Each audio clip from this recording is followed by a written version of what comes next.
Shalom, shalom, Shabbat shalom to all those that's celebrating the Sabbath today, Friday sundown to Saturday sundown, and all those that celebrated on their days. Shabbat shalom to all the Sabbath keepers out there. Hope you guys had a good, productive week. I hope you guys were all enduring. This is going to be a quick little lesson on thinking on the things of others, right? Because we're not a nation no more, man. If you haven't noticed, we've been destroyed as a people, right? We're twerking on headlights at the stoplight, right? We're, what I'm saying, killing each other for no reason. We're spending money on things that don't make sense, right? So anyway, thinking on the things of others, right? I'm your brother Azrael. This is the hopeful elect. Um, you know what I'm saying? But we're all the hopeful elect. And first and foremost, we want to give all glory, praise, honor, obeisance, supplication, and praise to the Most High God of Abraham, Isaac, and Jacob, and the God of Noah as well, and the God of Adam, right? Who sent his son to be an instrument of salvation, right? So we thank him by his son's name, right? Uh, who was an instrument of salvation for the nation. But without further ado, you know what I'm saying, we're going to get into this video. Y'all going to have to bear with me. This is going to be my first time kind of sharing my screen. I would like to think that I'm tech savvy, but I guess sometimes I'm not, right? But let's get into it. Share screen.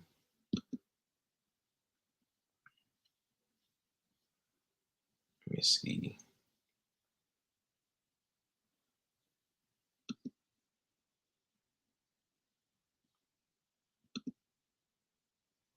Window. No. Let me see something.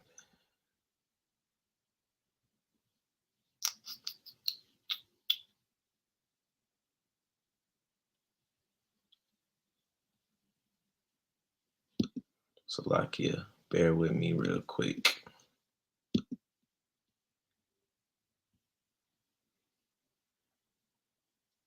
Because if I can't figure this out, we're just going to have to do this old school.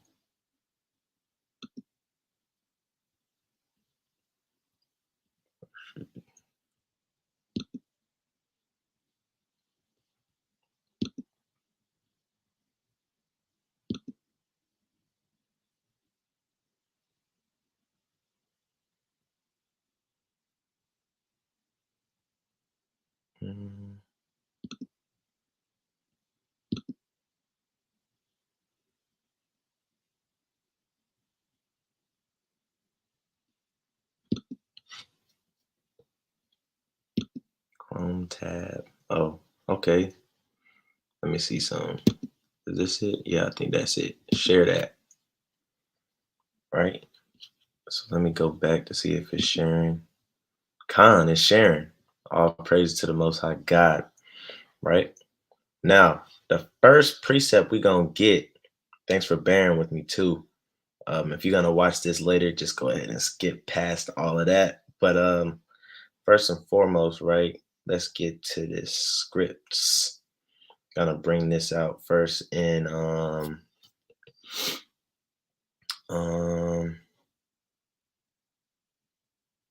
Philippians 2, right? Philippians 2, verse 3. We're gonna read verse 3 through 5 at KJV at the end.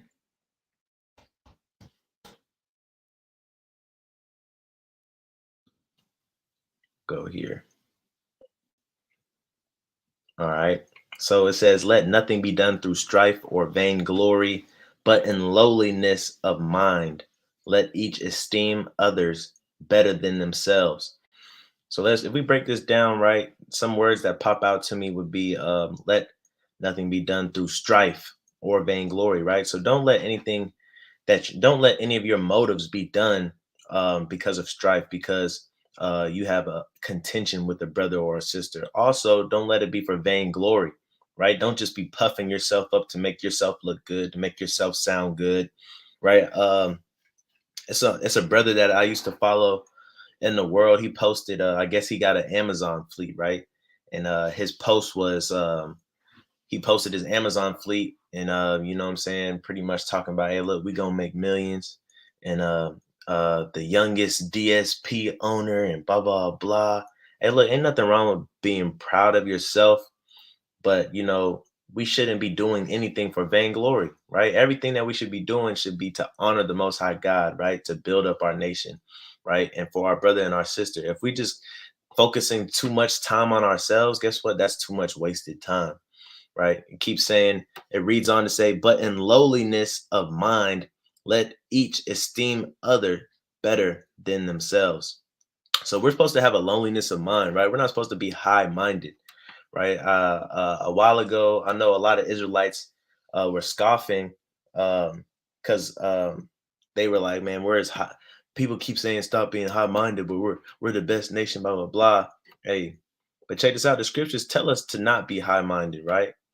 And they also tell us to what? Have a lowliness state of mind.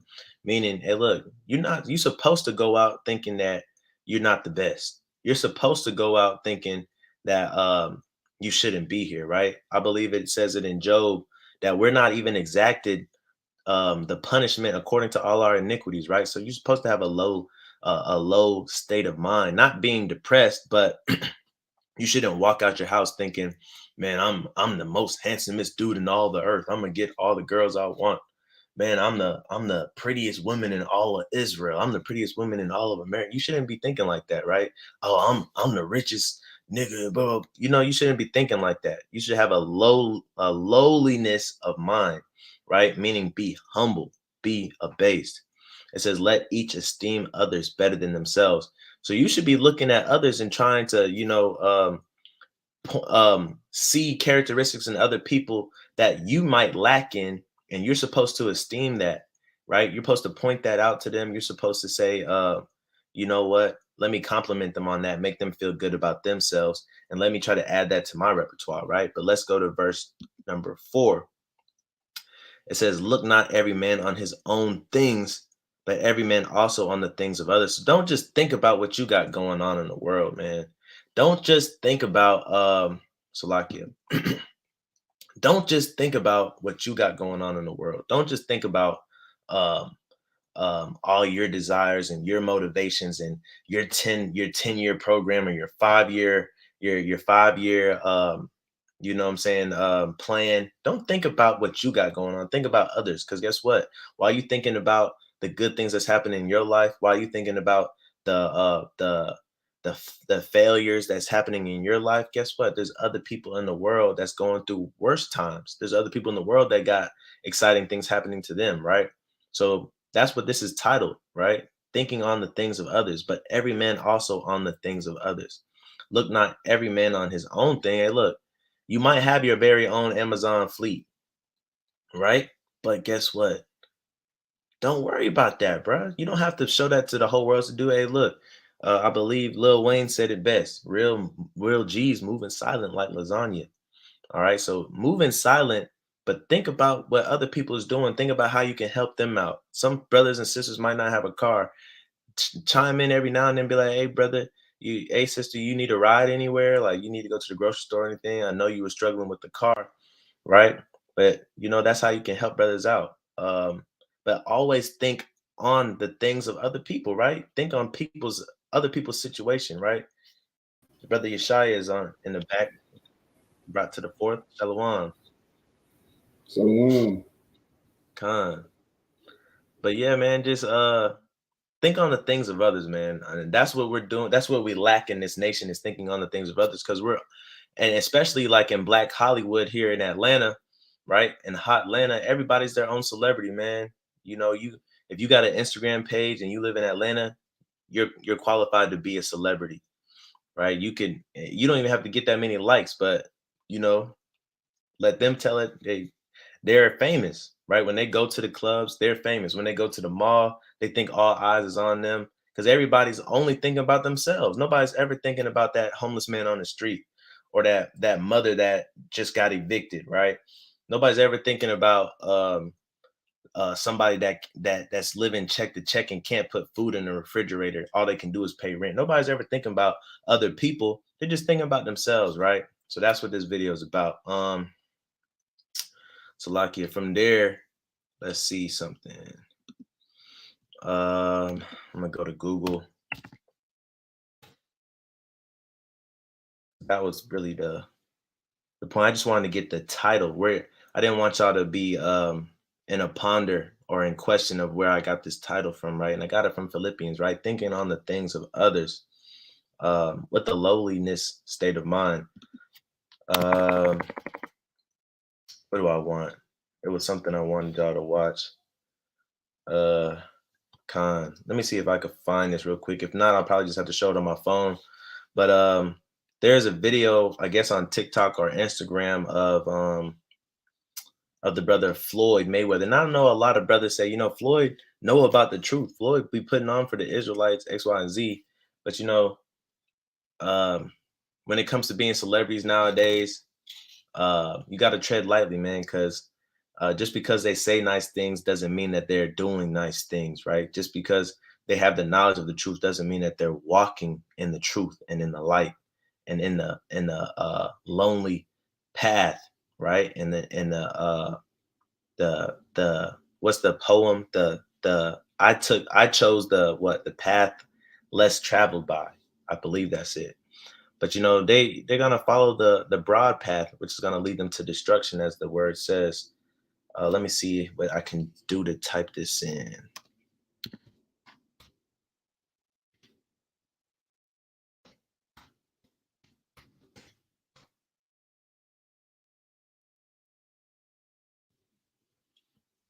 My rib just sent me it on Instagram, but I don't know.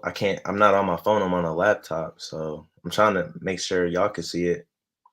Floyd spends 18 milli on watch. Put that in. Let's go to videos. I think that's it right there, actually. 3 minutes. I don't want to watch somebody reaction to it, though. Trying to set it up for y'all.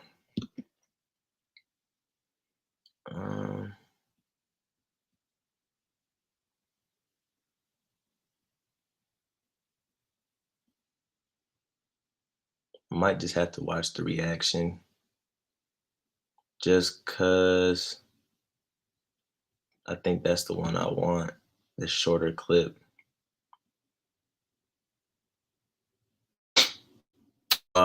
Who's the interview with? Pinnacle? Let me see.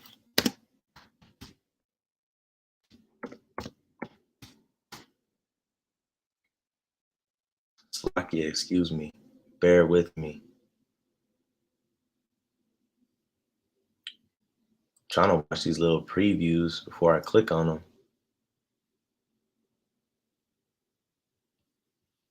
All right. I'm gonna watch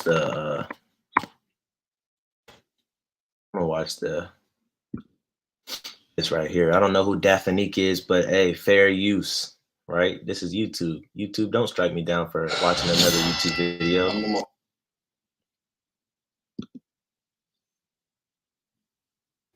Fair use for sure. All these commercials.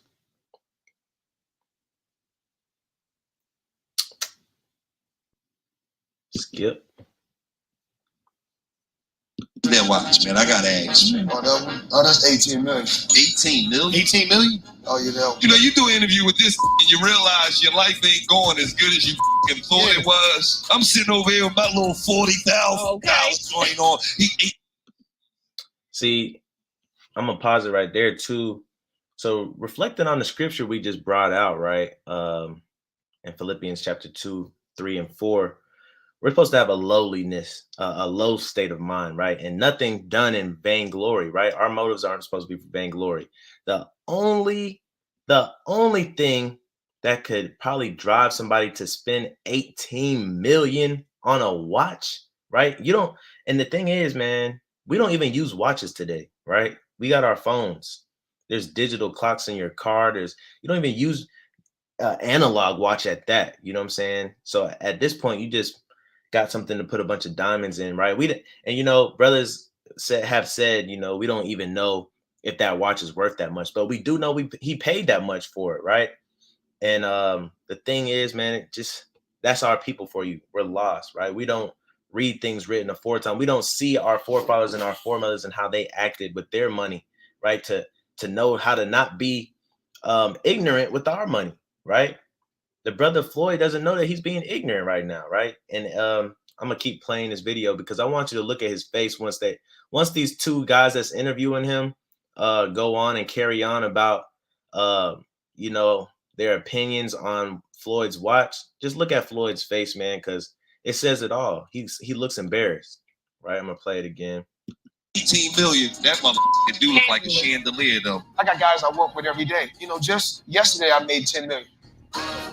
But businessman, I dreamed it, I wrote it down, I believed it, I surrounded myself with the right people. But the main thing is you can't think you know it all. Hold up, I'm gonna play 18 million. 18 million? Oh, you know. You do an interview with this and you realize your life ain't going as good as you thought it was. I'm sitting over here with my little 40,000 going on. He 18 million. That motherfucker do look like a chandelier, though. I got guys I work with every day. All right, so this ain't the video I wanted to watch. The video I saw on Instagram, Floyd's face when they was going on and carrying on, he looked kind of like, okay, y'all doing too much, right? But you doing too much because you got that watch. And the other brother, he's doing too much because he spent 40,000 on his watch, right? That's what our people have come to, man, spending all that money on a watch. Because why? We don't have the precepts in mind. We're not thinking on the things of others. We're thinking about ourselves. We're thinking about how this is going to look on my wrist, how this is going to make other people think about me, right? We're not. And the brothers that's interviewing him, right, they are applying the scriptures wrong. They're thinking on the things of Floyd Mayweather, right? But they're thinking, but they're doing it in covetousness, right? They're doing it in envy. They're doing it in a competitive nature, which is not, becoming of us to do, right? They're not thinking of the things of others. When it says think on the things of others, it's talking about what other people might be going through, right? You're thinking about all the stuff that's happening in your life. Yeah, you might be sick. Yeah, you might have got fired. Yeah, you might have had some trials in your life, but guess what? You're not the only one going through trials. That's what the precept is talking about, right? But these brothers, I got a precept for these brothers too. Let me bring that out real quick. Right? Got a precept for these brothers. I think it's in Proverbs 24 and 1. I got a precept too. Con. I'm gonna get it after this. Con, take your time. Proverbs 24 and 1. It says, "Be not envious against evil men, neither desire to be with them." Why is that?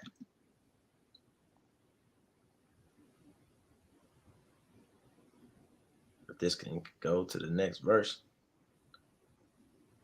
Okay. This is 25, my boy.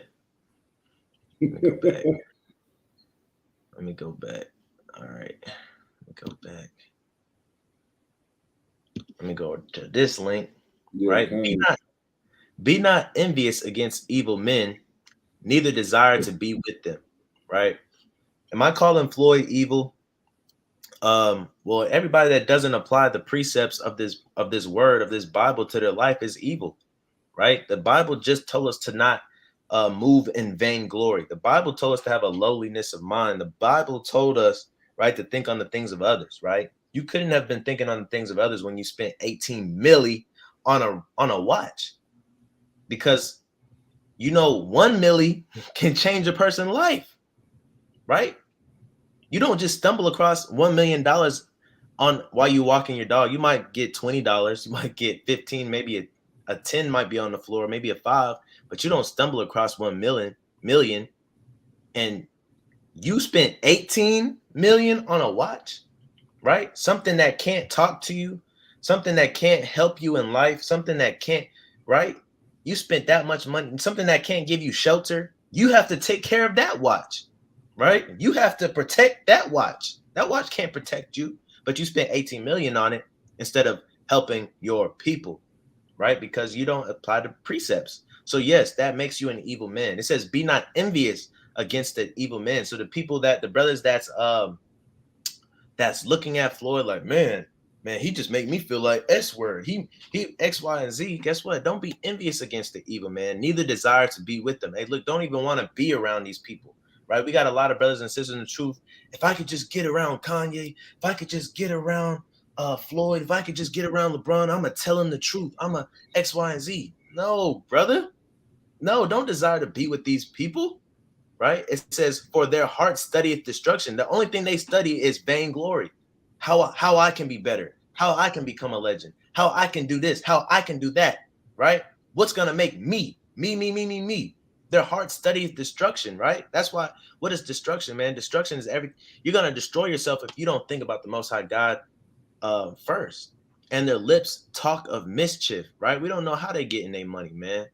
You know what I'm saying? And they could be going against the law to get their money. They don't care. They could be a lot of YouTubers, they'll do mukbangs, right? And they'll eat abominations, right? That's mischief to get their money, right? So don't try to be with these people because you're gonna find out they're not with the Lord. Okay, Salakia. What was your precept, King? No, you good. It was Ecclesiasticus 14:9.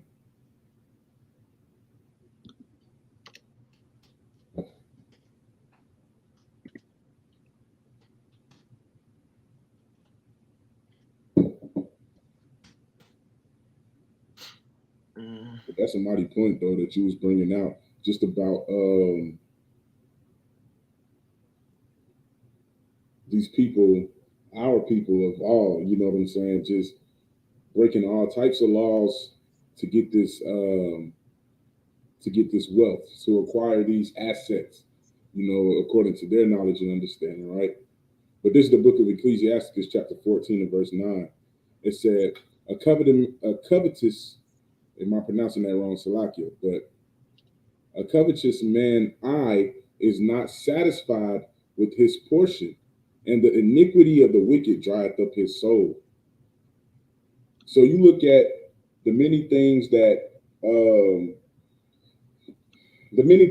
took place in that short clip that the brother was showing, just shows you how when a man covets another man's inheritance or lot, hey, look, he won't be satisfied because right then and there he asked Floyd Mayweather how much did his watch cost. Floyd Mayweather, in a humbly cockney way, he says 18 million. You know what I'm saying? Oh, that one right there, 18 million. 18 million. You know what I'm saying? Like, and then as soon as he said that, he was just like, you ever think about your life and how it's really not working out like the way you want it to? He said, I'm sitting over here with my $40,000 watch, and this brother got on the $18 million watch. Con. Hey, he's not satisfied because you got to think about how much money $40,000 is to the average so-called black man or so-called Hispanic man. Hey, that's above the average salary for a so-called black man in America. Right. I think the average salary for a black man in America, I think, is like 35 or 38,000, bro. So you spent more than the average salary on your wrist, 40,000, bro, and you not satisfied with your portion because you worried about another man. Right. And this is why, man, worldly, right? Worldly. Just disclaimer, this what I'm finna say came from the world, bro. But when I used to listen to J. Cole, man, that song Love Yours, probably one of the biggest songs that just kind of made me put things into perspective, man.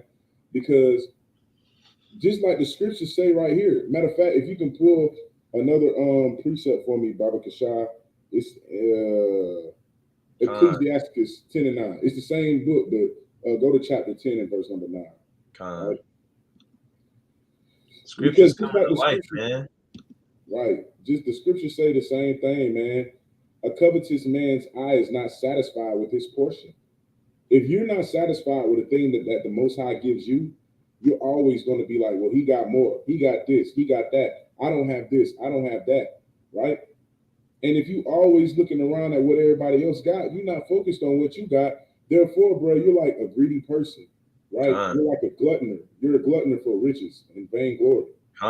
This is the book of Ecclesiasticus, chapter 10 and verse number 9. It says, why is earth and ashes proud? There is not a more wicked thing than a covetous man. For such as one setteth his own soul to sale, because while he liveth, he casteth away his bowels. Hey, our people are some of the biggest sellouts that we know in his humanity. Just for money, just for riches, for vainglory. Right? And that other precept, that other precept that you brought out said at the end, but drieth up his soul, right? Because a lot of once all your intentions are towards yourself and towards making money and you shining brighter than your brother or your sister, you ain't got no soul no more, man. You're soulless. That means you'll do anything for that check. You'll do anything for that notoriety. You'll do anything for that big name, that legend, man. And a lot of us, what do? They sell their soul. Right. It's like it. And no, you good, man, because that's just understanding that, look, we're supposed to be humble. You know what I'm saying? We're supposed to be people who want to give back to people. But we only do that for the acceptance of the so-called white man. And we do that for acceptance of the world, right? What does James 4:4 say? Hey, look, friendship of the world means that you're an enemy of the Most High God. So you can't be telling me that you have on an $18 million watch and care for your people at the same time. Like, just think about that. Is that watch really that important and necessary to your success? Or is that just something to show that you made X amount of money? That ain't nothing but a status symbol, and which is why our people are broke. Overall, you got your outliers, you got your athletes, but majority of the people in our community who are rich are 9 times out of 10 athletes. And 9 times out of 10, anything that you have to do when it comes to playing sports in this land is going to require you in some shape, form, or fashion to go against the laws, statutes, and commandments of the Most High God. Right? Hey, and that's a fact. You know what I'm saying? Factual Friday. Hey, it's a fact our people are lost, man. It's a fact our people spend their money on the wrong things. We have the means to make Black Wall Street. We have the means to make a whole black state if we wanted to, right? We have the power now. See, and that's the thing about them taking shackles off of us, right? They took us, take whips and chains from us and put mental whips and chains on us. Because guess what? Ain't nothing stopping the Israelites from coming together, moving to one state, right? Because we move from job to job all the time, right? We move to different states just because we want to. Sometimes a lot of us working remote. It's nothing stopping all of us from saying, guess what? All the Israelites going to this state, and we're gonna come together. And there's not gonna be any poor, because if there's gonna be poor, we're gonna set up shops on every Sabbath day to feed the poor and give the poor clothes. We're gonna do X, Y, and Z over here. We're gonna have a mock temple over here for us to congregate. You know what I'm saying? We can build communities, but our people so gone and so lost. We spending 18 million on watches, not on a estate, not on affordable housing for your people, right? Not on food for the hungry, but on a watch. Like we said earlier, that watch can't protect you. It can't sing you. It can't sing to you or entertain you. It can't rescue you from anything. It's a dumb idol, man. It's worse than an idol, really, because you're not even praying to it. You know what I'm saying? At least these heathen pray to their idols. You just got that to look nice, right? 18 million, man. But real quick, I'm gonna do a Google search real quick because he's not the only one, right? Who else did I have? Okay, so let's look at, right? Fat Joe, he's a nobody now. His soul done dried up, meaning he dried up with nobody knows what Fat Joe doing no more. But let's see how much he spent on his watch. Come on, man. Hey, look, And none of these things you're gonna be able to take to the grave, right? That says that in the book of Sirach, chapter, I want to say 41.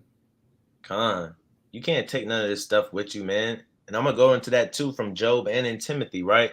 It says, Fat Joe, but he definitely did his best to get attention. Hold up, I think there's a video on this because I think I seen it on. I think I saw it. Yeah, here we go. Let me play this real quick. There's another sellout, man. Another evil, wicked man. Why am I calling him wicked? Came in. It's called an avalanche. Don't do this to yourself, guys. 4 mil to the rest. It come with a 24-hour security. This how I'm pushing P. Don't do that to yourself, man. Don't. Our people want to push P. We don't want to push precepts. We want to push P, right? Nobody. Hey, look, nobody's worried about Fat Joe, but for him to stay relevant, he got to spend $4 million, not on his people, right? He got to spend $4 million on himself. He got to spend $4 million on a watch, right? On some dumb jewels, gems, right? That came from the earth. Don't do that to yourself. You don't want this type of smoke right here. This is what I call pushing P. 4 million, right? 18 million. Come on, man. That's 22 million. Man. These are your Israelites. Wait, Fat Joe is an Israelite, right? Con, I believe so, yeah. Right. Let's see. He's not the only one. Drake. Hey, look. Doing math, that's 22 million between two brothers. My God. Okay, let's see if there's a video for this, right? Let's see.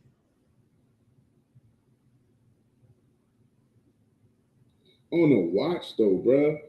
On a watch, though. You know what I'm saying? Like, our people know how to be, excuse my language, man, jackasses, man.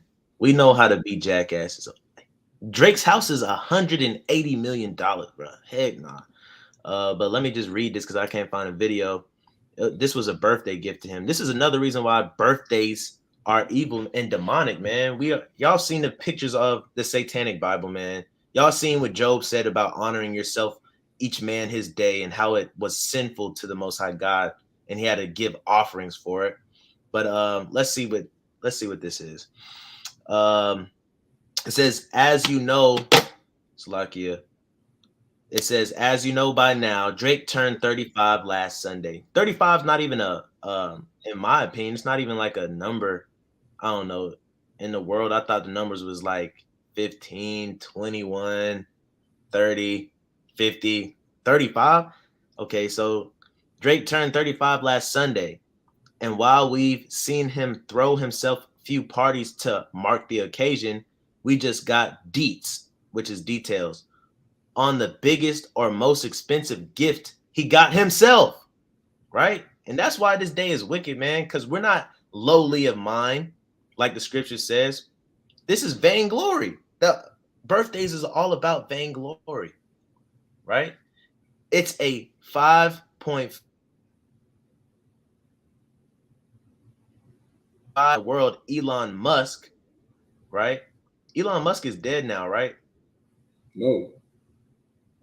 He's not. Who's that died? The dude from Apple? You thinking about Steve Jobs? Yeah, Con. That even Elon Musk can't buy a 5.5 million. And there's no. I don't even see no diamonds in this. Look how ugly this watch is. You can't even tell time. I don't even know what's going on. It's madness, man. It's 5.5 million. So what's that? 25 million altogether, or 27 million? Bruh, 5.5. Yeah, that's $27.2 million between three brothers, and all of it is on watches.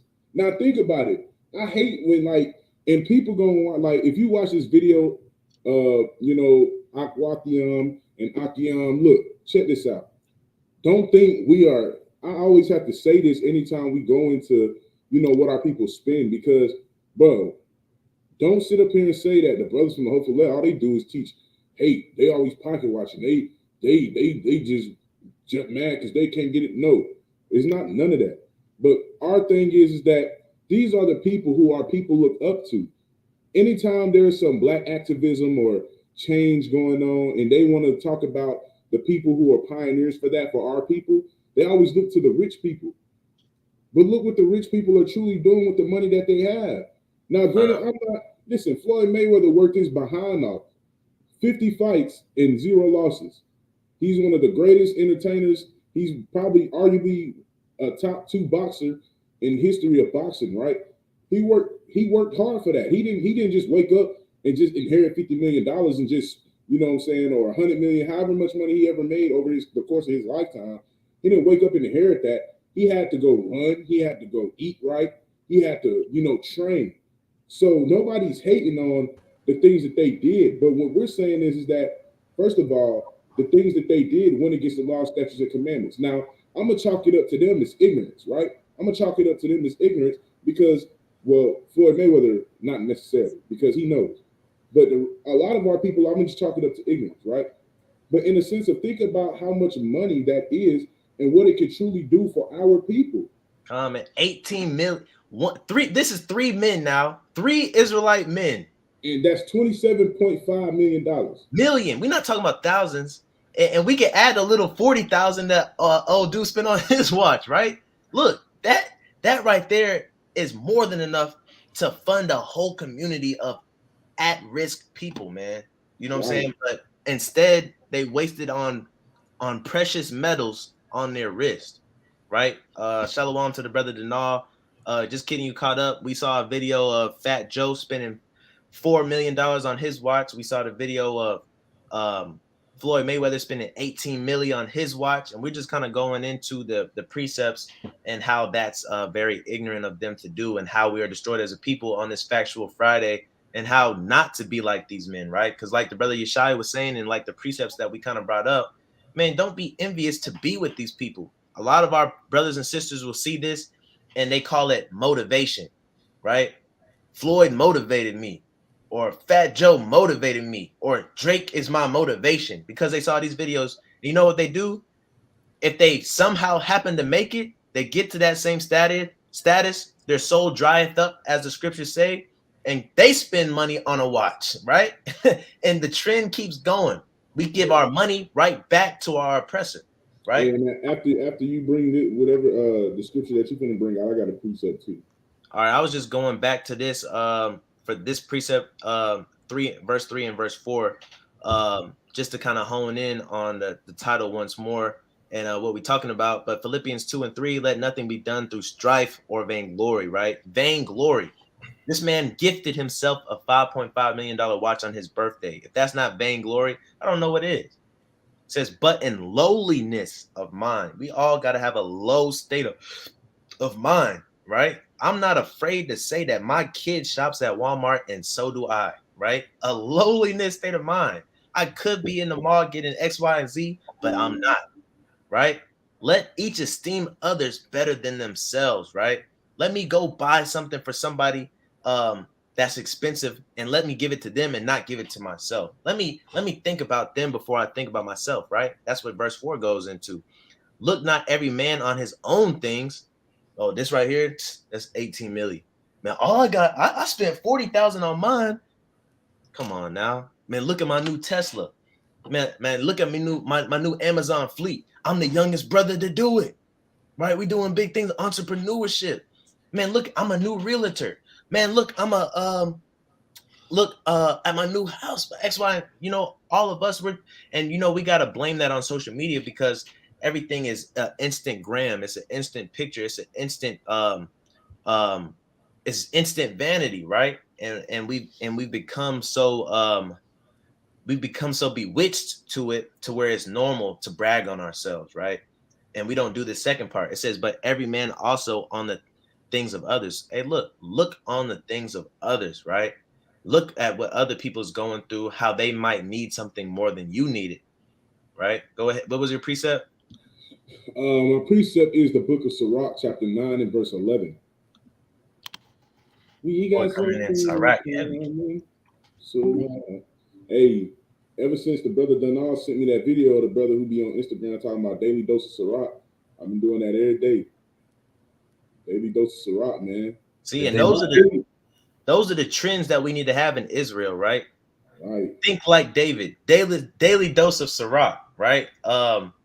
You know, I was just thinking of different things that we can make trend. Prophecy don't play, right? We should be trending those things, not trending spending $1 million on watches. That's Hey, absurd. hey, look, for real though. Hey, before I read this, look, I told my wife last night, man, we was laying down and I was just like, hey, I was like, dang, can you drink alcohol? You know what I'm saying? And she pretty much was like, nah, I can't drink alcohol. I was like, dang. And I was just like, well, I'm finna go give me some. I had bought some. So I said, I'm finna go give me some. And I said, I'm finna drink some Ciroc. She was like, you ain't get no Ciroc. So then I opened up that thing and I started reading. She was like, oh, you talking about the dang scripture. I was like, hey, a daily dose of Ciroc, man. Hard hitter. Hey man, you need a shot a day, right? A shot a day. A shot a day to keep diseases away. Hey, a shot a day and let the wisdom, wait, hold on, wait. Let me say that right. A shot a day will make the wisdom stay. Before you read that, I meant to read this too.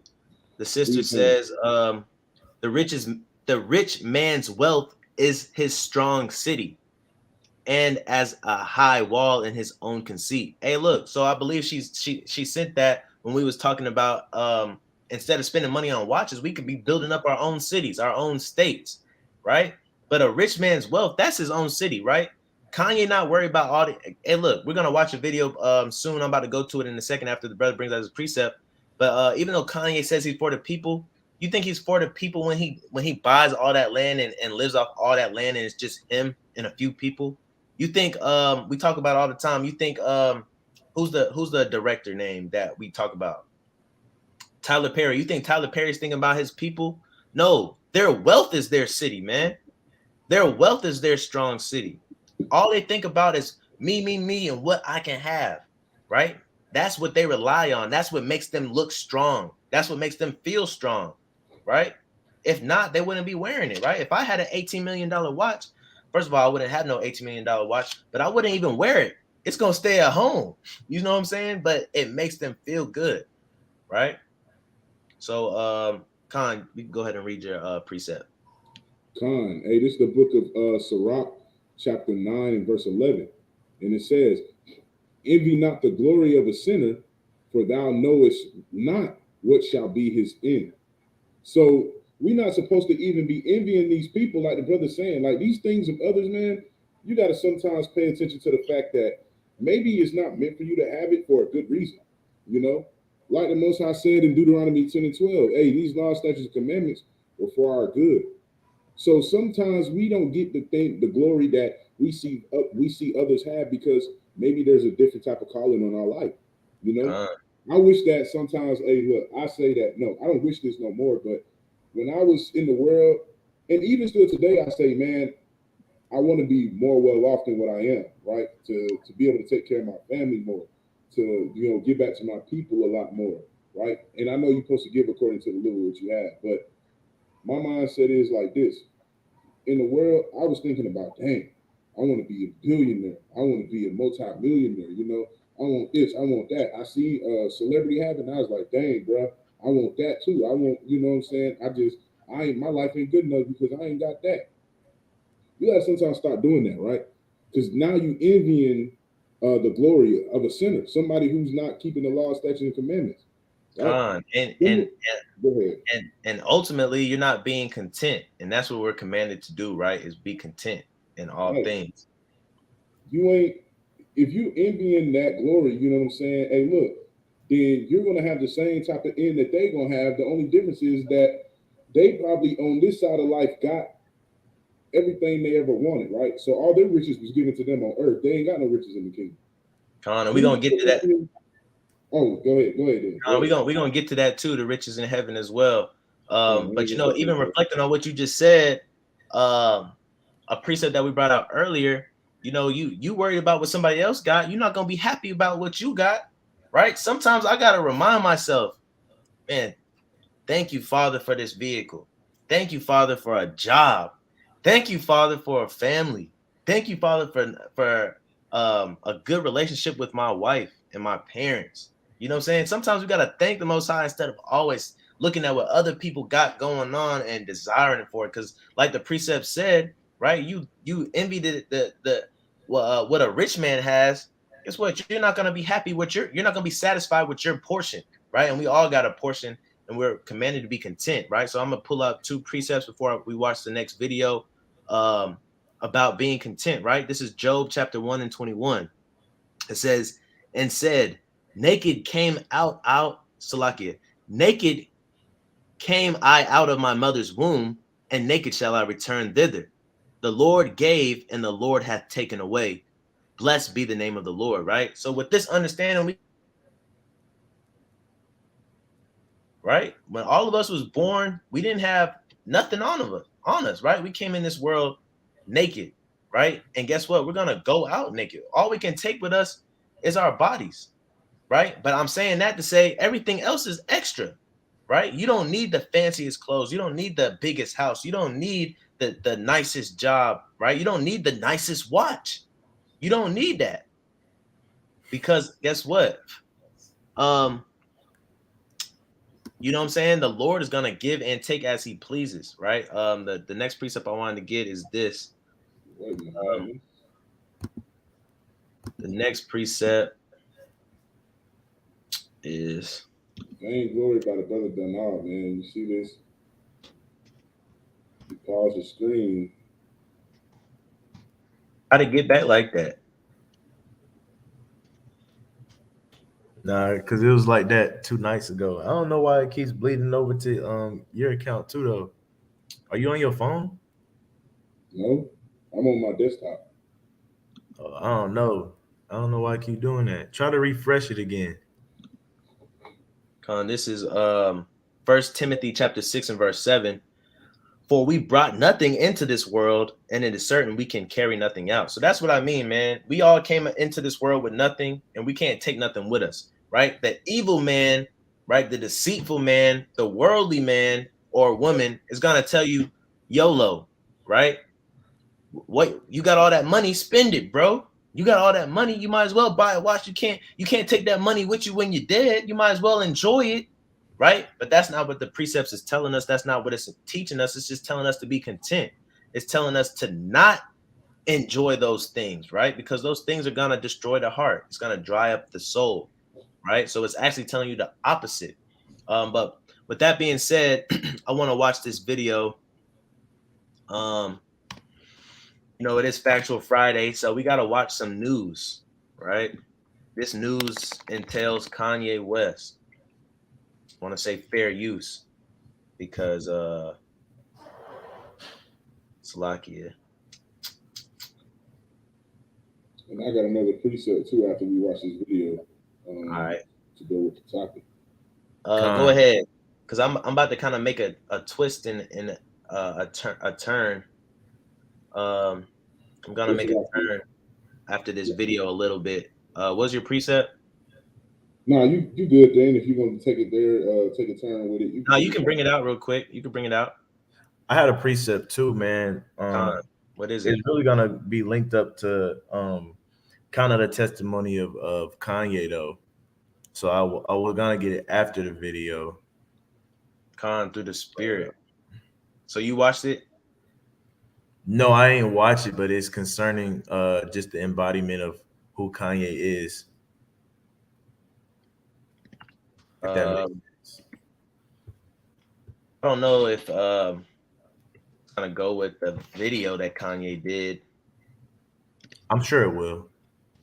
All right. I'm gonna read this real quick. This is the book of Sirach, chapter 40 and verse 18.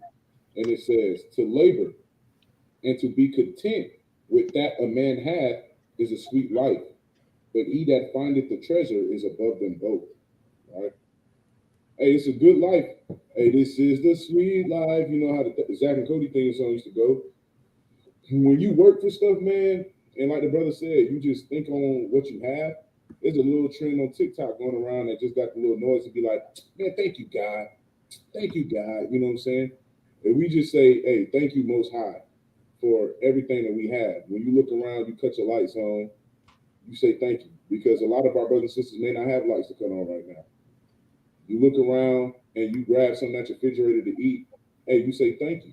Because not a lot of brothers and sisters have that opportunity to grab something out of the refrigerator and eat.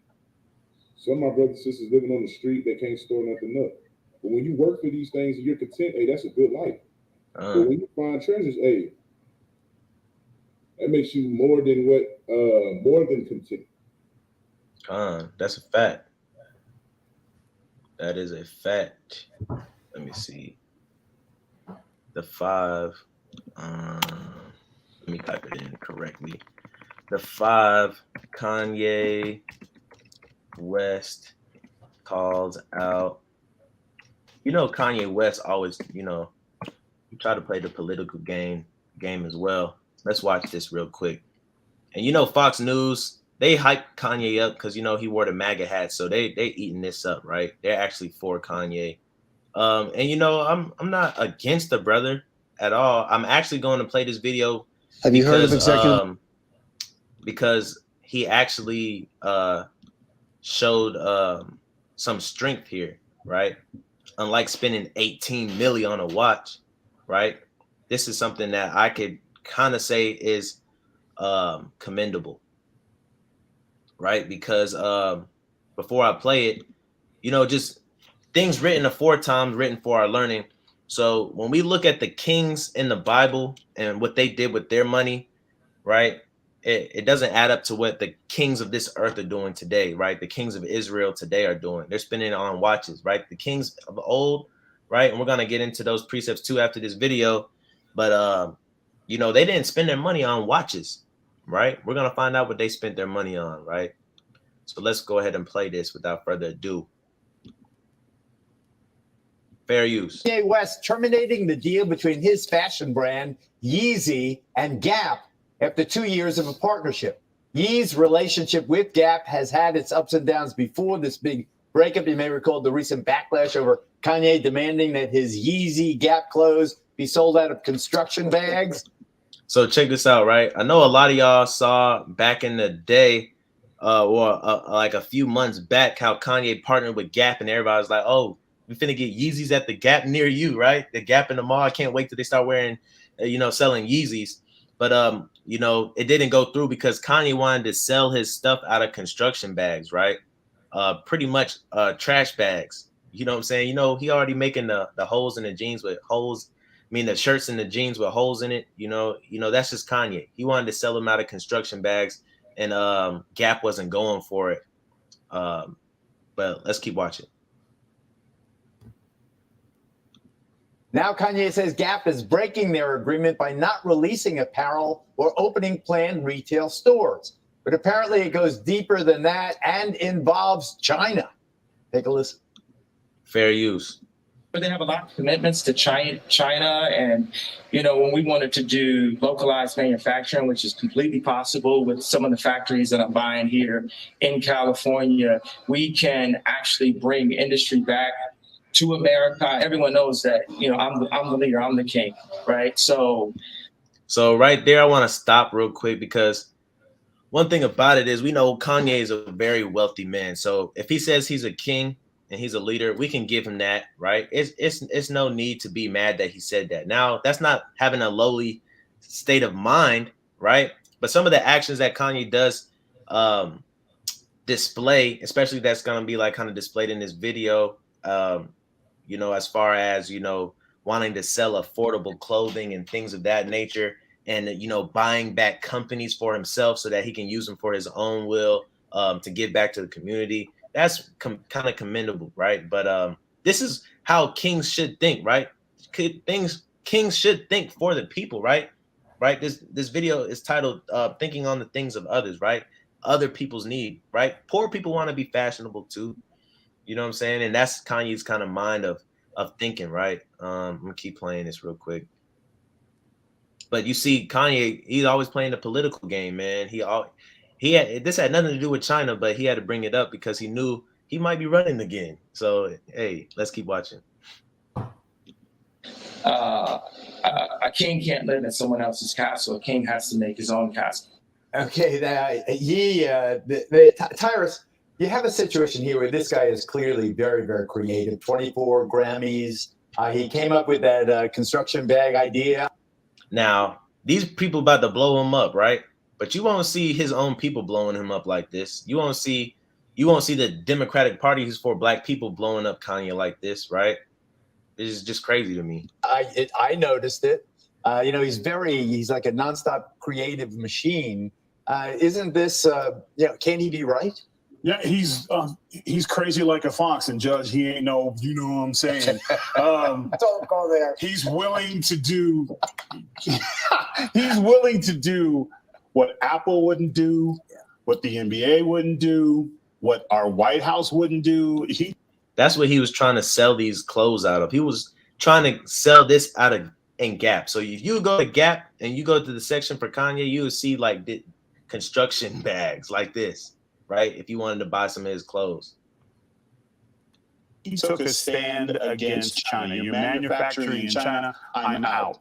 And not only that, he's willing to invest his own money in where? Where's that place we all used to talk about? Oh, America. He's going to build factories. Now, I wish that he would have, an Israelite king would have done this, but would have did it for, his people. Oh, you working with them? You working with America? I can't support that.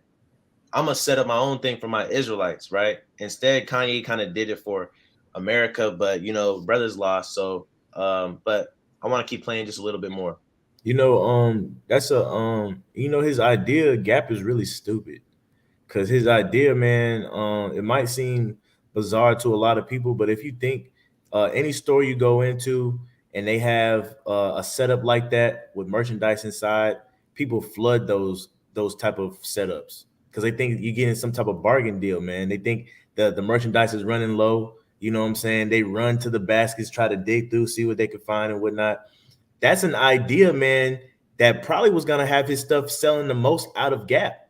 You know what I'm saying? And Gap just couldn't even see the bigger picture because they're so used to, setting their store up all bougie and whatnot. But think about any store you ever went into and they had that setup, man, right? Everybody always flocks to that type of setup. Right. And you got to understand, too, this was a big deal, right? Even with Nike. And that's one thing that our people got to start doing. Kanye did it for the wrong reasons, but we got to start pulling the plug, man. If something goes against our morals and our beliefs, we got to start pulling the plug, right? And we got to start thinking about our people, man. One thing about Kanye is he tries to think about his people, right? Or think about people in need. And that's what we got to do too. We can't be instead of spending money on $18 million on a watch. How about you pull a plug with one of the record labels or somebody that you don't agree with, that don't have the same morals as you? California. It's still ours. It's still ours. Bring him a cup of water. But it's phenomenal what he's doing. And of course, the critics are going to say he's crazy. But you know what? If that's crazy, sign me up. I'll have 2 of what he's having. Yeah. Hats off. Well, John, thank you. Thank you so much. All right, Katie, what about that? What about the fact that he, unlike LeBron, for example, he's taking on China? Well, see, and they calling out all these kings of Israel. What about LeBron? Because LeBron just going with the flow. When you see LeBron opened up some type of building, I don't even know what building it was, right? But he had the big scissors and everything. I didn't see none of his people around him. Everybody was all the other nations. You see Asians out, so-called Asians, so-called white men, so-called, you know what I'm saying? But you didn't see no blacks, Hispanics, or African Americans, Negroes. You know what I'm saying? You didn't see nobody, right? You didn't see none of us. He's just a big black King James in the midst of all the heathen, right? But he's not standing up for nothing, right? They just, like the sister said, the rich man's wealth is his strong city. That's all they care about, right? Let me keep playing this. Well, Kanye West is a very successful designer. He's an independent and free man. And when you do business with China, it's not a two-way street. You give China a lot of power over your marketing value. You give them a lot of power over your intellectual property. And Kanye West's creative intellectual property is what he thinks is the most valuable to him. And clearly, given he wants to bring jobs back from China, he gets more control over that. And good for him if he wants to open up factories in California, employ Americans in those factories to make his clothing, and have more control over his business. So good.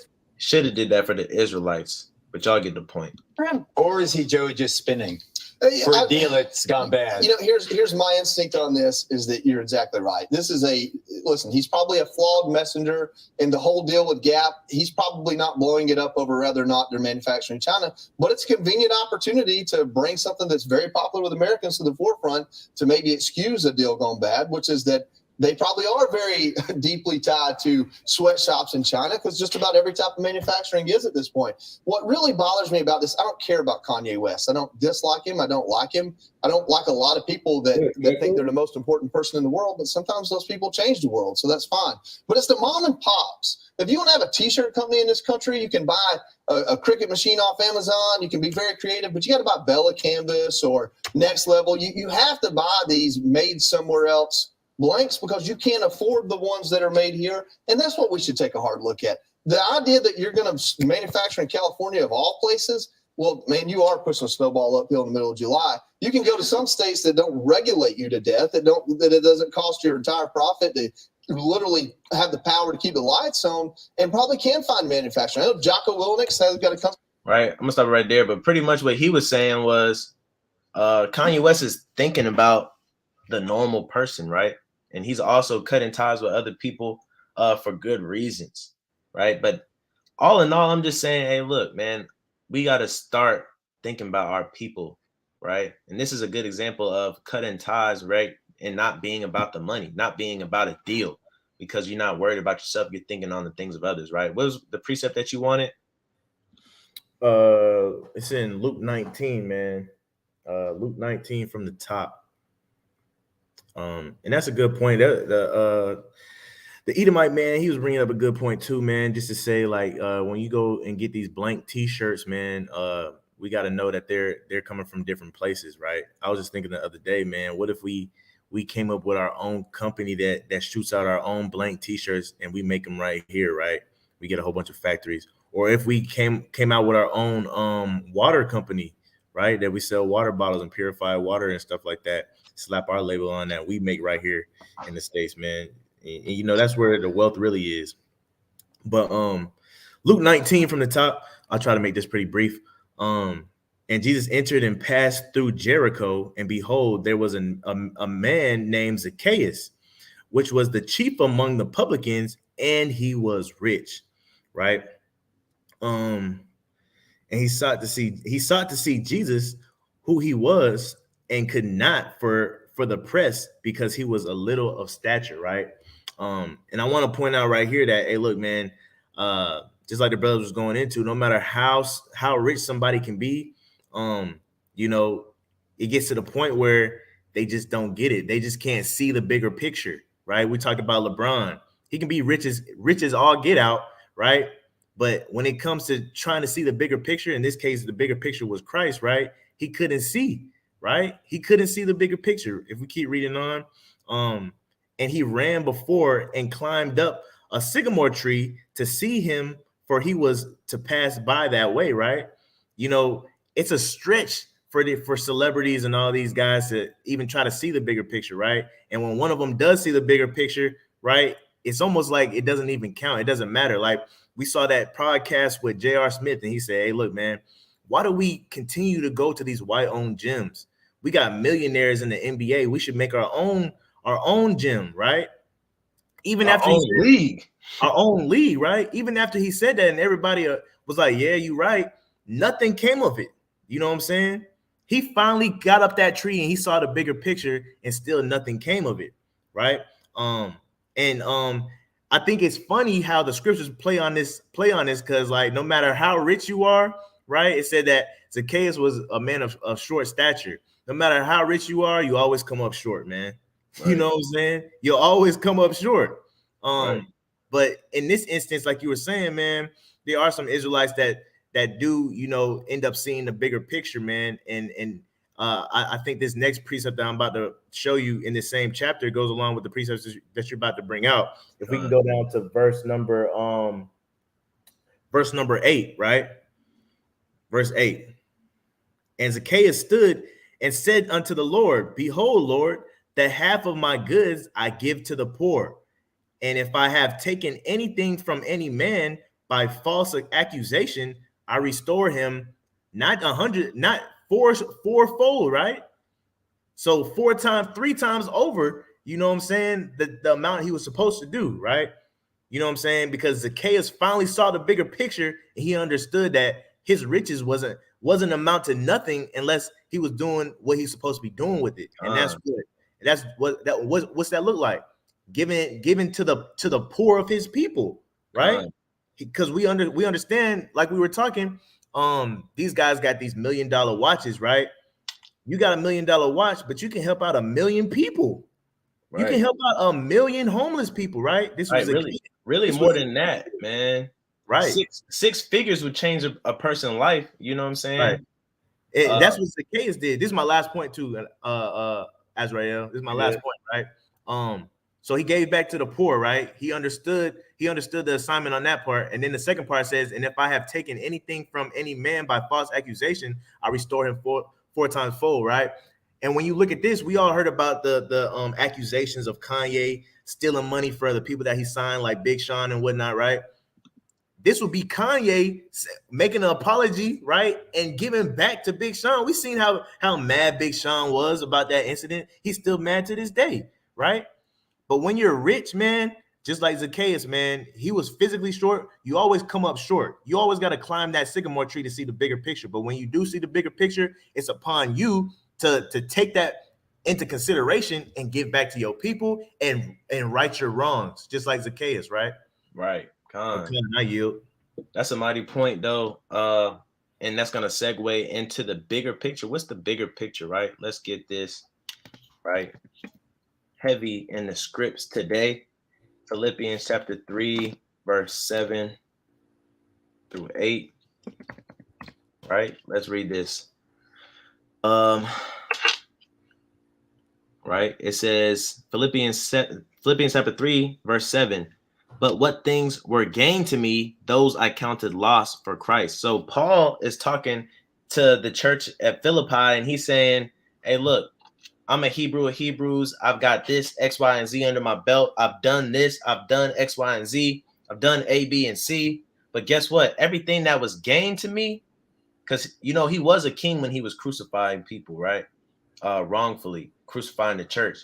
Everything that he was gained in the world, he counted as a loss for Christ. So that's how we should be, man. We should think when we get something good happens in our life, we should think, man, I'm not even worthy of that, right? I'm going to give that, you know what I'm saying, to the Most High God, right? It's not mine. That's Christ's, right? That's a loss for me. That's a win for him. Verse 8, yea, doubtless, and I count all things but loss for the excellency of the knowledge of Christ, Jesus, my Lord, for whom I have suffered the loss of all things, and do count them but dung, that I may win Christ, right? So when you get something good in your life, right, you get a lot of money, you get a lot of praise, a lot of compliments from people, you get a lot of promotions. Hey, count them as dung, right?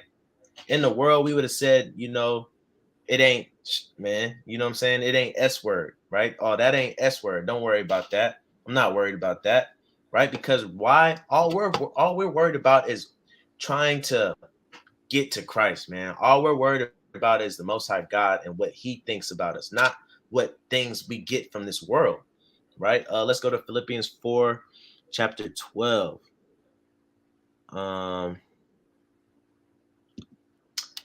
Philippians 4, chapter 12. And the crazy part is, man, it is actually counted as dung, man, because at the end of the day, man, it's going to the same place dung is going, right? You know what I'm saying? The only dung is a little bit better because with dung, man, you can create soil, right? And nutrients and all of this, man. With your riches, man, it's going to the same places. It's all going to be destroyed. It's all going to get burned up one day. You know what I'm saying? It should be counted lower than done, which is the craziest part. You know what I'm saying? So this is Philippians 4:12, right? Because that's the bigger picture, man. The bigger picture is, man, we don't deserve anything. And when we do get something, don't make a big deal about it, right? Continue thinking about your brothers and your sisters, and know how to treat success and know how to treat failure, right? Some of us, we glorify success too much, right? To where we're depressed if we don't succeed in every little thing, right? If we don't have better than the next person, right? But this is Philippians 4:12. I know both how to be abased, that means being brought low, like to base level. And I know how to abound, that means to be overflowing with good news, right? And promotion. Everywhere and in all things, I am instructed both to be full and to be hungry, both to abound and to suffer need, right? So it's a even balance, right? That's why I always tell people, guess what? You might be a shepherd, you might be leading the people, but you also need to be a sheep as well. You also need to listen and be relatable and learn from people, right? But you also, like the precept says, you need to learn how to be full and how to be hungry, and that comes with being having desires, right? And that keeps you not being lazy, and that keeps you from overworking yourself, like the brothers went into a few videos back, right? Being full and being hungry, both to abound and to suffer need. So we all should suffer something. We all should have desire for something that we don't have, but we also should have an eye open to the things that we're abounding in, right? So with that being the bigger picture, I just want to get a few examples in the precepts, and we're going to wrap this up because, you know, our people, we don't have righteous examples, even though our forefathers set them for us. And like the brother went into with Zacchaeus, that was a righteous example. So we're going to get some more righteous examples, so we know how to act when we come into some money, right? Not spending it on watches or a house that's going to be where parts of our house we're not even going to touch for maybe a whole year, right? Got to hire people to clean it. But let's see what our forefathers did, or how our fathers acted with their money. This is Tobit chapter 4, verse 6, right? It says, for if thou deal truly, thy doing shall prosperous, Salakia. This is 6 through 11. Let me go to the full chapter. It says, for if thou deal truly, thy doing shall prosperously succeed to thee and to all them that live justly, right? Verse 7, give alms of thy substance, right? So when you get your substance, don't spend it on pointless things. It says give alms, right? Make it charitable. Think about charity when you get that new bonus on your check, when you get that new commission statement, right? Give alms of thy substance, and when thou givest alms, let not thine eye be envious, right? So don't think about how you're blessing somebody else, man. A lot of us, we'll bless somebody, and then we'll see that person like take off in life and be like, dang, I remember when I used to give brother X, Y, and Z because he needed X, Y, and Z. And now you envious of them, man. Don't be envious, right? Be happy for that brother or that sister.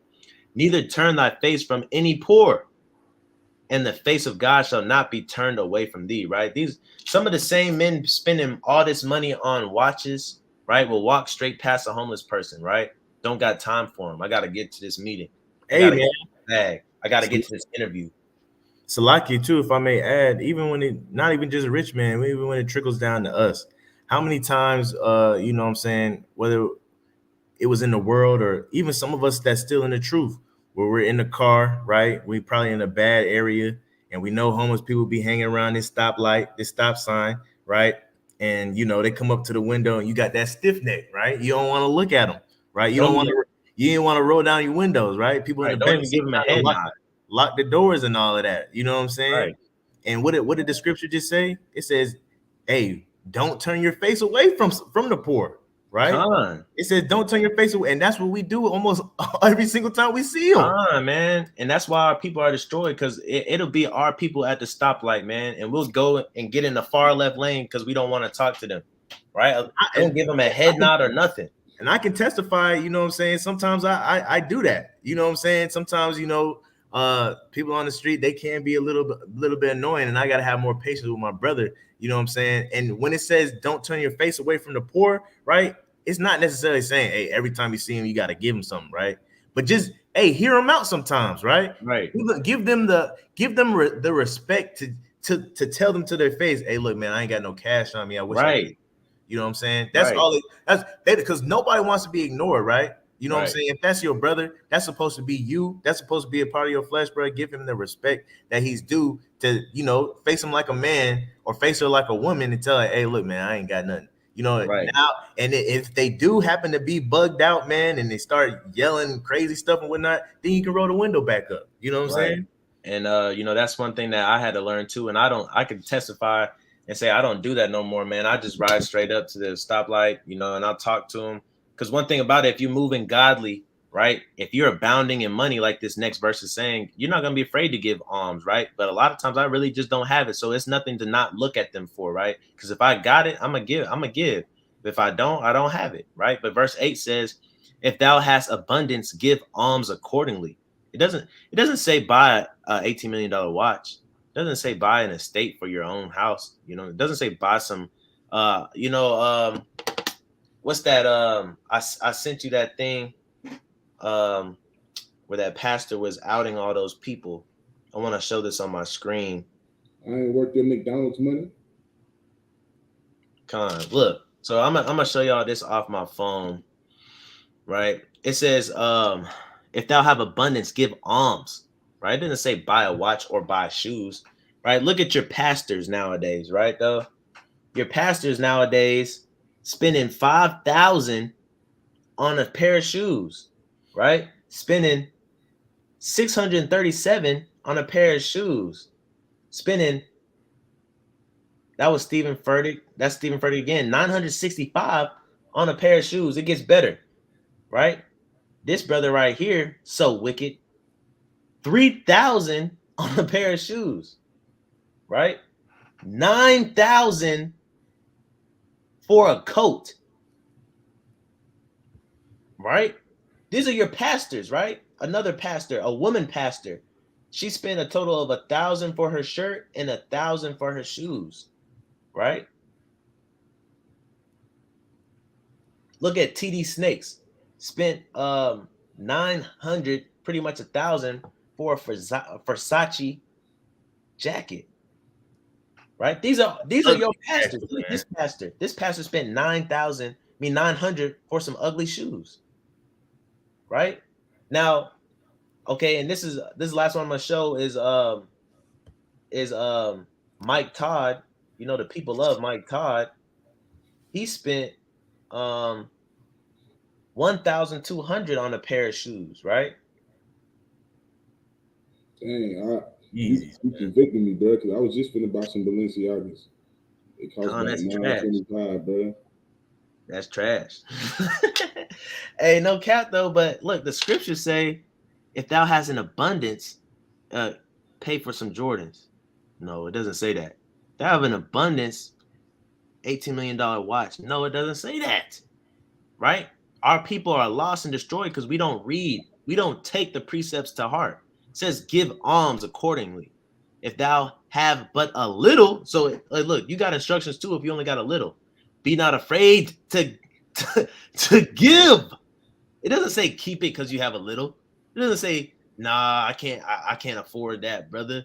Nah, I can't help you out. Man, you could give $1, $5, right? Give according to that little, right? Always give. Verse 9, for thou layest up a good treasure for thyself against the day of necessity. This is when the brother said laying up treasure in heaven. That treasure in heaven is gonna cash in, right? You're making deposits into your bank every time you do this, right? Hey, and we know direct deposit is a good feeling. You're making a direct deposit into that heavenly bank for when you need it in life. Because guess what? Especially when Jacob trouble come, you're gonna all those good works that you did, you're gonna need to cash out from the bank, bro. You don't want to swipe and you ain't got nothing in the bank, right? So that's what that heavenly treasure is for. Verse 10, because that alms do deliver from death and suffereth not to come into darkness. That next time you might get sick and you don't die, that's because of your alms, because you gave, right? Can I put Verse a 11. You getting your credit right, man. Because you gotta, and once your credit's right, we go to the ultimate lender, man, right? Who's gonna give us that big fat loan right on time when we need it, right? You know, we apply for the loan. Some of us might get denied, you know what I'm saying? But hey, you want to be the one that applies for the loan and it kick back, you know what I'm saying, immediately, right? The next day. You don't want to have to wait 24 hours, man. You don't have to. Right. Your credit score in the world might be like a 320, right? But your credit score with the most high should be 800. Hey, and the most high does interest-free loans. Exactly. Interest, no interest, bro. And he not asking for it back when he give it to you, right? Unless it's an Edomite. No annual fee with the credit cards that we get to spend in the kingdom. Right. So guess what? The precepts tell us if you have abundance, hey, look, give. And if you have little, give. Because 11 says, for alms is a good gift unto all that give it in the sight of the Most High. So always give alms, man. Stop spending. Jacob, Israel, we got to stop spending money on pointless things, right? A lot of us, we spend money just because we bored, right? I'm bored, so I'm going to go to Amazon. I'm bored, so I'm gonna order out. I'm bored, so I'm gonna go cop this new hat, right? And we all fall victim to it, but instead, when you get that thought now, think about giving to the poor, man. Think about giving to the needy. I want to go to another example. And after you pull that, can I pull a precept too? Con, what's your precept? The book of Sirach, chapter 40 and verse number 21. Verse 24. 40? Yeah, 40 and 24. Con, I just want to say, hey man, instead of investing your money in Jordans, Balenciagas, Yeezys, go get you some cowboy boots, man. It's a nice investment. You know what I'm saying? They're durable. You can get them dirty. You can wear them with a nice button down. You know what I'm saying? They're gonna last you a good time, right? You can rough. When it's time to pull over because you caught a flat or something. You know what I'm saying? You can pull over, change the flat. Ain't worry about the creases. Ain't worry about the grease stains and all that stuff, man. It's a good investment, man. Get you some cowboy boots, man. My wife tell it, man, it's a bad investment. It's a waste of money. It's a pointless purchase. Become a man. Get you some cowboy boots, man. Every shepherd needs some shepherd boots.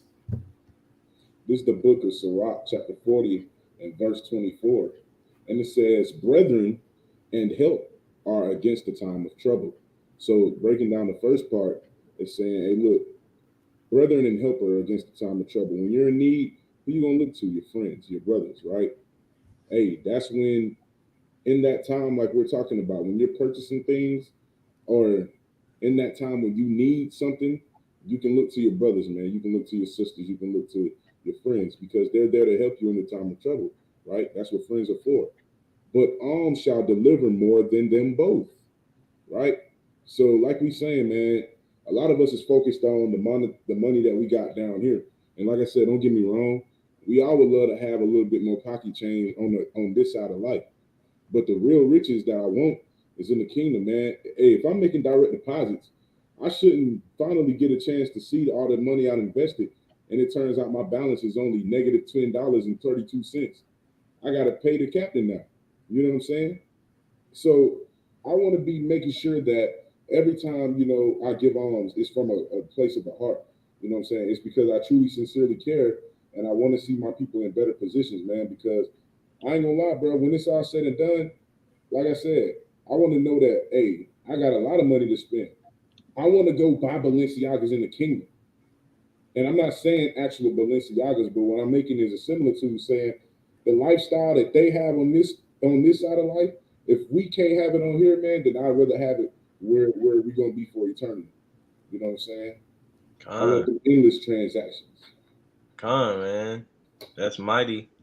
Because, hey, look, man, we have to have a desire to help our people. The Most High God made it to where we should. I'm trying to say this without sounding bugged out, because what almost came out of my mouth was we should go to Him as a last resort. You know what I'm saying? Because He put us as a nation for a reason. right? He put us to be able to help each other out when one of us fall, so that it could kind of just be on autopilot, right? But because we're so broken as a people and so selfish, and we don't even take heed to the 10 commandments, right? And we're all covetous and envious, and because all of those things happen. Hey, look, his plan for autopilot didn't work. We're all driving automatic sticks, a manual stick, and we don't even know how to drive stick, and we're just crashing, right? But I want to read this real quick. This is Tobit chapter 1 and verse 10. And when we were carried away captives to Nineveh, all my brethren and those that were my kindred did eat of the bread of the Gentiles. Verse 11, right? Oh, dang. Verse 11, but I kept myself from eating because it was the bread of the Gentiles, meaning it was probably an abomination. Verse 12, because I remember God with all my heart. We got to always remember the Most High God in everything that we do, right? Even in the worst situation, like being carried away captive. And the Most High God and the Most High gave me grace and favor before, I believe this is, yeah, I believe it's, I want to say in my book it says Shalmaneser though, but yeah, that's what it is. Yeah, Shalmaneser or NMSR, so that I was his purveyor. What a purveyor is just somebody that is like he's like a counselor over goods that's being bought, right? Like buying and selling, right? For the most for his king. So I wanted to get that real quick. Hold up. Let's read verse 16. And in the time of Ebenezer, I gave many alms to my brethren and gave my bread to the hungry. Right. So the point I was bringing out here is some of us, even in our land of captivity, we're going to be brought to a high estate, right? Especially if we keep the peace. Well, Salakia, I don't know what I'm talking about. Especially if we keep the laws, statutes, and commandments, God's going to allow some of us to have favor in the land of our captivity and have a spirit of excellence to excel in the land of our captivity and to be at peace with our enemies, right? But what we're supposed to do is verse 16, I gave many alms to my brethren. When you get to that high spot, Floyd, when you get to that high spot, Drake, when you get to that high spot, Kanye, give to your brethren and give to the hungry and my clothes to the naked, right? Don't clothe yourself with a watch and with new shoes, pastor. And if I saw any of my nation dead or cast about the walls of Nineveh, I buried them. Hey, respect everyone. All right. These are what our forefathers did. And this is, if our people would just read what our forefathers did, right, we would be better for it. I want to go watching Creflo Dollar this week because he said you should go to God as your last resort. You shouldn't go to the Father. That's why I was hesitant to say it, because I was like, man, it sounds weird. I probably won't say it again. Right. So this is Proverbs 16 and 7. When a man ways please the Lord, he maketh even his enemies to be at peace with them. Right. He said everybody else was eating the defiled bread, but I didn't. And because that, the Most High God blessed me. Right. Just like all of us, we come into the truth and hey, the world is saying do something, but the Lord say do this, and we do what the Lord say. And the Lord God bless us with that new job. The Lord God bless us with that new family. The Lord God bless us with that new house. Right. And what are we supposed to do with those things that he blesses us with? We're supposed to give like Tobit did, right? He maketh even his enemies to be at peace with him, right? So a lot of us, we're going to make peace with our oppressors, peace with the CEOs, peace with the recruiters, recruiting for jobs, peace in these interviews, right? To get to these nice jobs, which a lot of us have, and we're supposed to use that money to help our people. That's why the Most High God set up a nation, right? So that, hey, look, we don't always have to go to the Most High God first. We're supposed to have each other's back, right? And if push come to shove, we need him, right? Then that's when we pray. Other than that, we should just be praising the Most High God. We should be worshiping him, man. Not always asking, even though he does like for us to ask at his mouth, right? As compared to any other person's mouth, we're not supposed to ask any other God. But hey, look, man, make efforts to help your people, man. God. The brother said, hey, I'm probably not gonna say it again, proceed to say it again. But I definitely know what you mean. We got all these brothers and sisters, man, in Israel. There should be no reason that somebody cannot reach out to their brethren or sister for help in anything, right? There should be no reason. Now, as a nation, it ain't like, you know what I'm saying, you got to take every last dollar that you got to your name and make sure you give it all out proportionately. You know what I'm saying? That's not wise, because you got to take care of yourself. You got to have things for yourself. You might want to buy something for yourself, but don't be out here, like we said, that's absurd spending on watches to tell time. Where, like, if we could have pulled a video, dang, I should have saved it on Instagram. But it's this famous, former NFL player named Chad Johnson. Many know him as Chad Ochocinco, right? But Chad Ochocinco, man, he was on a podcast with some people, and they Googled his net worth, and they said $5 million. And Chad Ochocinco was like, and I don't get that. Why do they think my net worth is $5 million? And he pulled up his bank account, and he said he just has $15 million just chilling in his bank account. And he said, because, you know, when I used to play, I didn't never really spend much of my money, you know, and that's just one of his bank accounts he said he got. But he was and I watched that Salakia. I watched that interview too, and he had showed one of the bank accounts, and he didn't really disclose how much money was on there. He kind of showed the people on the panel, and they was like, "Dang, what the heck?" And he was like, "Yeah, man. So you know you breaking up, brother. Invested in and what I got going on." You breaking up, bro. You said what'd you say after you said after he showed the panel? They was like, "Dang, what the heck?" And then he froze. Yeah, he showed the panel, and they was all like, "Dang, what the heck?" Because, you know, like the brother Yeshai said, man, the man had way more than what they were saying that he had. You know what I'm saying? Because they don't know where his money's tied up and what he's investing in and what businesses he got going on the side. Right. And you got to think, man, he said, one of the key things he said is, you know what I'm saying, like, he told somebody, he said, "Hey, what time is it?" Right? And somebody pulled out their phone and said, "Oh, it's X, Y, and Z." And he said, "You see how easy that was? Why I need to go buy a $100,000, $200,000 watch when I could just say, 'Hey, what time is it?' And somebody could just be like, 'Oh, it's X, Y, and Z.'" You know what I'm saying? That's the type of mindset that our people need to be in. Right. You know, we need to be in the mindset of, man, I don't need no watch to make me feel like I got money. If you got money, you got money. You know what I'm saying? Right. Now, Floyd Mayweather, obviously, he got money. You know what I'm saying? Ain't nobody denying that. But what we saying is that comes from a place of, I would say, status insecurity, right? Status insecurity. We only do that to flaunt to our people, man. We only do that to flaunt and say, "Hey, I got this amount of money, so I can buy it, I can have it." Floyd Mayweather was Go ahead. I was gonna say, because think about it. When it comes to our people, we only buy these things, like you said, to show off to our people. But we're supposed to be helping our people, because best believe these other nations ain't like, "Dang, he got a $18 million watch." They don't care. It's only our people that care. But we're supposed to be building up our people, but instead we trying to make them jealous. We trying to make them think of us in a certain light. And that's just not becoming of us. That's just not, you know. Right. Yeah, so that's my point. And a quick little, just to build on that even more, just like when we was bringing out the word Sunday downtown Macon, we saw a dude that we talked to before, but it was him and his either his brother, his homeboy, whatever. But they were standing in front of this hookah lounge brunch spot that's on Cherry Street in Macon, right?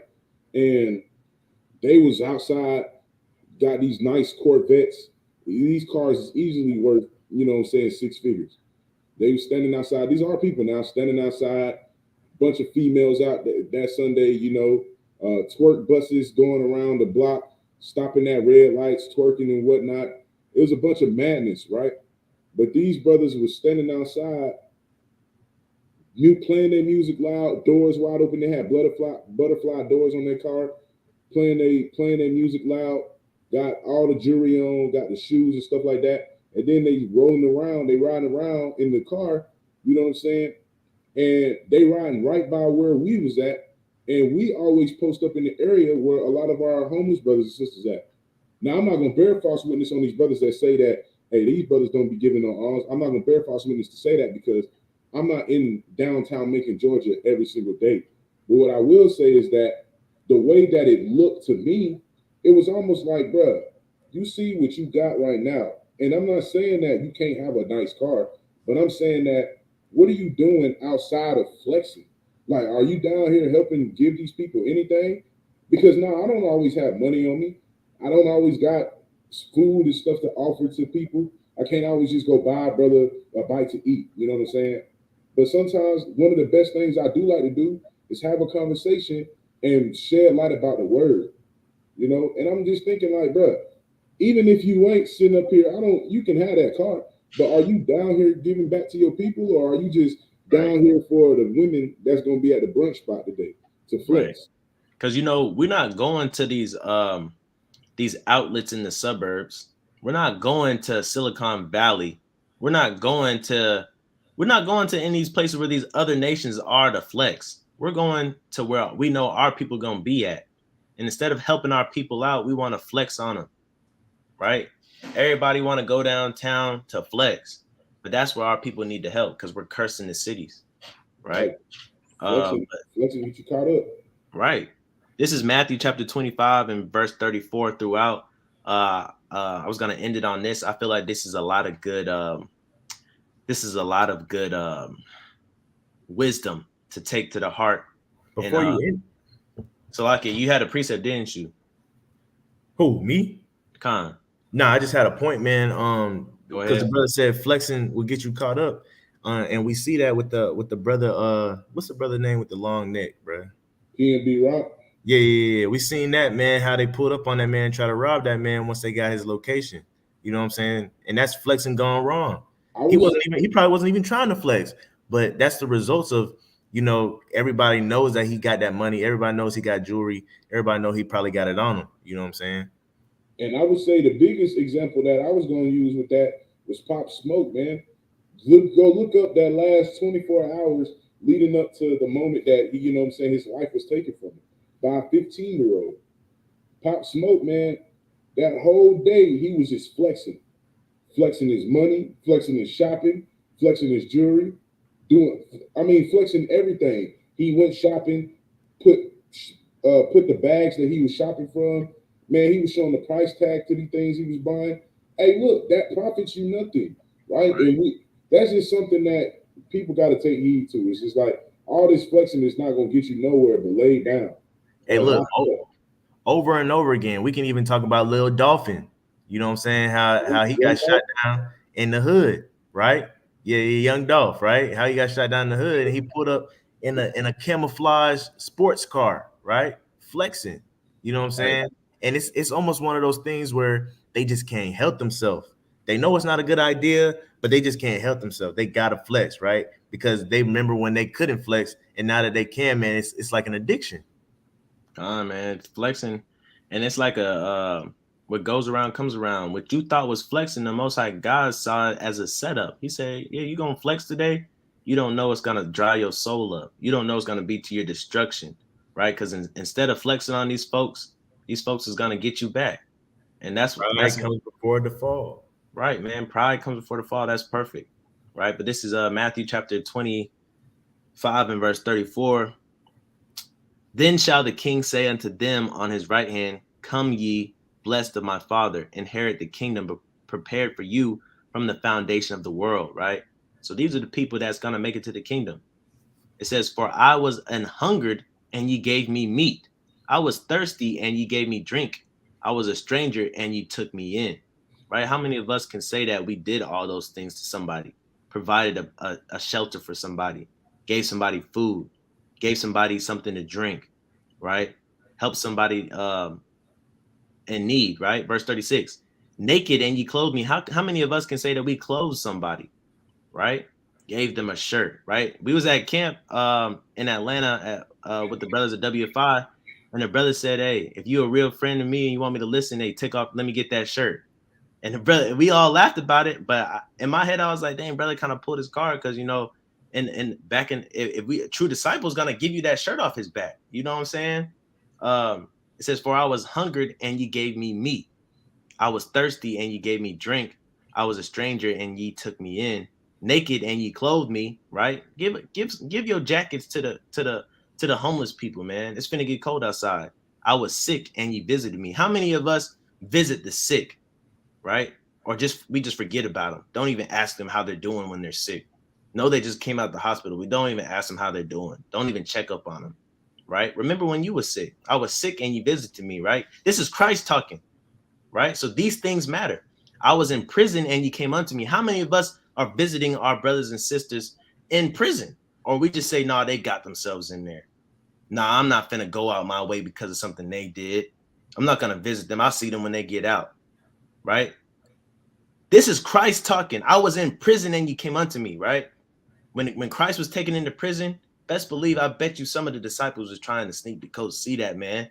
Even when Peter and Paul and Timothy and all these disciples went to prison, best believe they had daughters and people trying to bring them bread and make sure they were straight in prison. How can we have visitation? That's how bougie we are. We got visitation nowadays. We don't got to sneak to visit people in prison. But you think our people doing that? Nah, not all the time, right? I know for a fact there's some people's family that don't visit them in prison, right? You know what I'm saying, through testimonies I've seen, right? Verse 37. Then shall the righteous answer him, saying, Lord. So hey, look, you don't want to be on judgment day and the Lord is asking if you did all these things and you can't respond. You want to be able to say this. Then shall the righteous answer him, saying, Lord, when we saw thee and hungered and fed thee, or thirsty and gave thee drink, when we saw Salakia, when saw we thee a stranger and took thee in, or naked and clothed thee, or when saw we thee sick or in prison and came unto thee, right? Meaning, guess what? Tell us when we didn't do these things. That's what the righteous is saying. Tell us when we did not do these things, right? Salakia, where was I at?